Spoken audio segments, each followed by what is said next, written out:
জামাই বাবাজি, আমাকে তুমি ক্ষমা করে দাও।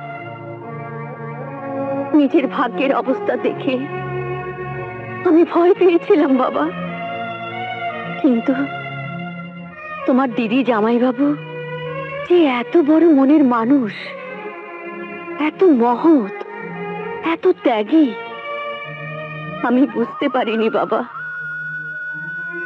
ওদের কাছে তুমিও ক্ষমা চেয়ে নাও, আর তুমি যদি লজ্জা পাও তাহলে আমি তোমার আর রেখার হয়ে ক্ষমা চেয়ে নেব। ওই টাকায় কারোই হাত দেওয়া উচিত হবে না বাবা। মা, এসবের মধ্যে তুমি কথা বলার কে? যেভাবে এখানে আছো সেইভাবেই থাকো, যদি পছন্দ না হয় যেখানে খুশি চলে যাও। দেখলে যাবে বাবাজি, মেয়ে হয়ে আমার সাথে কিভাবে কথা বলছে। মা, আপনি ভুল করেছেন ওকে জন্ম দিয়ে, আর আমি ভুল করেছি ওকে বিয়ে করে। আপনি আমার দিদিকে ভুল বুঝেছিলেন, আপনার ভুল ভেঙে গেছে। কিন্তু আমি যে ভুল করেছি সে ভুল ভাঙার আর কোনো পথ নেই। এখন আর কি করা যাবে? আপনি এই দরজায় মাথা ঠুকুন, আর আমি ওই দরজায় মাথা ঠুকি।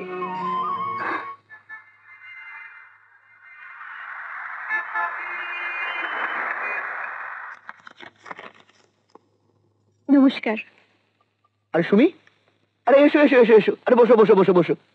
Thank you. তা হঠাৎ এতদিন পরে কি মনে করে? আপনার কাছে একটা বিশেষ কাজে এসেছিলাম। আচ্ছা, আপনার কাছে কিছুদিন আগে একটা ছোটখাটো ইন্ডাস্ট্রি করার জন্য লোন চেয়ে দরখাস্ত পড়েছিল। দেখো, দরখাস্ত তো অনেক জমা পড়েছে, এখন পার্টিকুলার কারোর নাম বলো। রানা চ্যাটার্জি। হ্যাঁ হ্যাঁ হ্যাঁ হ্যাঁ হ্যাঁ, এসেছে। ছেলেটিও আমার কাছে বেশ কয়েকবার এসেছে, কিন্তু ও তো সিকিউরিটি হিসেবে কোনো কিছু মর্টগেজ দিতে পারছে না। অবশ্য তুমি যদি বলো তাহলে আমি সিকিউরিটি ছাড়াই ওকে লোন দিতে পারি। আফটার অল তুমি অরুণ চৌধুরী মেয়ে বলে কথা। না আঙ্কেল, আমি আমার বাবার পরিচয় দিয়ে আমি আমার স্বামীকে ছোট করতে চাই না। আচ্ছা আচ্ছা, তোমার স্বামী? হ্যাঁ, তবে আমি আপনাকে একটা ব্যাপারে গ্যারান্টি দিতে পারি, ও খুব অনেস্ট। ও ও আপনার টাকা ঠিক সময়ের মধ্যে ফিরিয়ে দেবে। তুমি বললে হ্যাঁ, আমি নিজের রিস্কে ওর নামে লোন দিতে পারি। Thank you uncle. ও হ্যাঁ, একটা কথা, আমি যে এখানে এসেছিলাম ও যেন কিছু জানতে না পারে, please. Don't worry, don't worry, ও কোনোদিনই জানতে পারবে না। Thank you, thank you uncle. আপনাকে যে কি বলে ধন্যবাদ দেব। এতে ধন্যবাদ দেওয়ার কি আছে? আচ্ছা, আজ তাহলে আসি। এসো।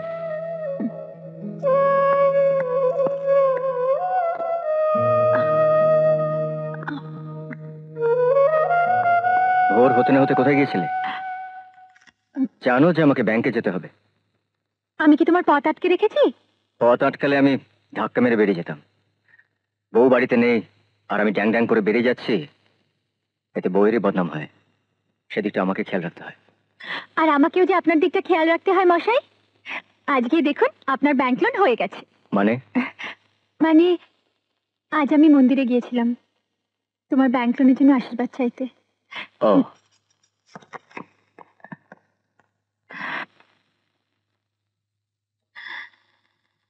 ঠাকুর, আমি কিন্তু মিথ্যে বলিনি, আমি কিন্তু মন্দির হয়ে ফিরেছি। তুমি আমার মান রেখো।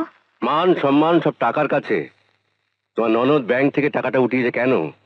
রানার ব্যবসার জন্য। অথচ ওই টাকায় তোমাদের সমান অংশ আছে। তুমি আমার কথা মতো চলবে। আমি তোমার গুরুজন। গুরুজনরা যা বলে বুদ্ধিমানেরা সেই মতো চলে। তোমার স্বামীকে না জানিয়েছে তুমি খুব ভালোই করেছো। আমি তোমাকে পরামর্শ দিচ্ছি, টাকাটা তুমি এক্ষুনি চেয়ে নাও।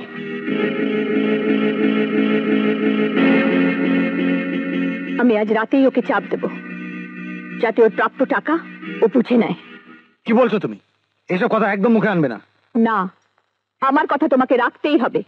রানা কি করবে না করবে তাতে তোমার কি লাভ? থামো, আমাদের দুই ভাইয়ের রক্ত এক। রানা যখন বলেছে ও টাকা নেবে না, তখন আমিও নেব না। তুমি যাই বলো আর যাই করো, এটাই আমার ফাইনাল ডিসিশন। ভবিষ্যতের কথা ভুললে তো চলবে না। আমার মা বাবার বোকামির জন্য সবকিছু নিঃস্ব হয়েছে। যদি আমারও সেরকম হয়, আমি মা হয়ে আমার সন্তানের ভাগ্য অনিশ্চিত করতে পারি না। আর তোমার দিদি তো বন্ধা, রেখা, তোমার দিদির সন্তান নেই, আর হবেও না কোনোদিন। থামো রেখা, কেন? সত্যি কথা বলতে দোষ কি? থামো থামো রেখা, থামো। টাকাটা আমার চাই।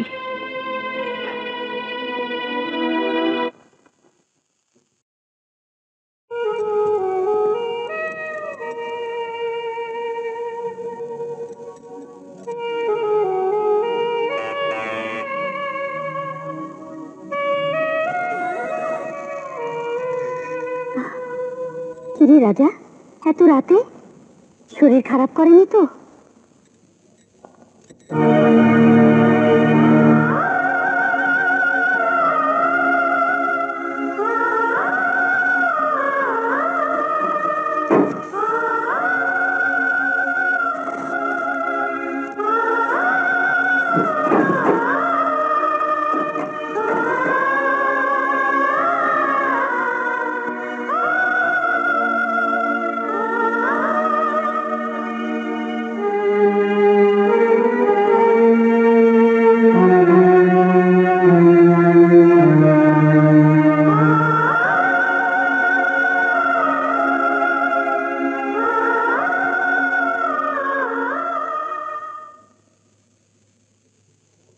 এই নাও টাকা এনেছি। না, আমাদের সন্তানের ভবিষ্যতের কথা চিন্তা করে নয়, আমার মায়ের থেকে বেশি যে দিদি আমার মুখের দিকে চেয়ে, রানার মুখের দিকে চেয়ে, যে দিদি কোনোদিনও নিজের সন্তান নেয়নি, সেই দিদিকে তুমি বন্ধা বলেছো, আজ আমার সামনে বলেছো। কে জানে একদিন হয়তো সরাসরি দিদিকেই বলে বসবে। লোভী মানুষের মুখে কিছুই আটকায় না। আর ওই কথা শুনলে আমার দিদি, না দিদি না, মা, আমার মা আত্মহত্যা করবে। তাই তোমার মুখ বন্ধ করার জন্য ওই টাকাগুলো আমি নিয়ে এলাম।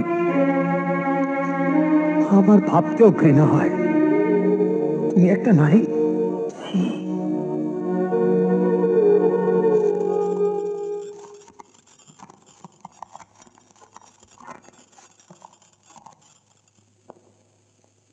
ধন্য পুষ্পে ভরা আমাদের বসুন্ধরা, ধন ধন্য পুষ্পে ভরা। Madam, madam,